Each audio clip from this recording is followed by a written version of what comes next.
সেনাবাহিনী প্রধান হিসেবে নিয়োগ পেয়েছেন লেফটেন্যান্ট জেনারেল ওয়াকারুজ্জামান। প্রতিরক্ষা মন্ত্রণালয় তার এই নিয়োগের আদেশ জারি করেছে বলে মঙ্গলবার এক সংবাদ বিজ্ঞপ্তিতে জানিয়েছে আইএসপিআর। তিনি এতদিন chief of general staff CGS হিসেবে দায়িত্ব পালন করে আসছিলেন। আগামী 23 জুন তিনি সেনাপ্রধান হিসেবে দায়িত্ব গ্রহণ করবেন।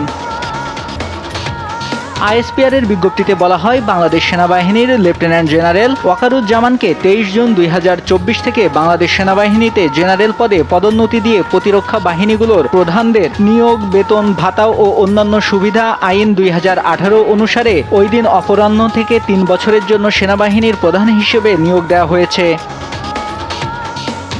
Lieutenant general Wakeruzzaman OSP SGP PSC 20 December 1985 সালে ইস্ট বেঙ্গল রেজিমেন্টের সদস্য হিসেবে 13তম দীর্ঘমেয়াদী কোর্সের সাথে বাংলাদেশ সেনাবাহিনীতে কমিশন লাভ করেন।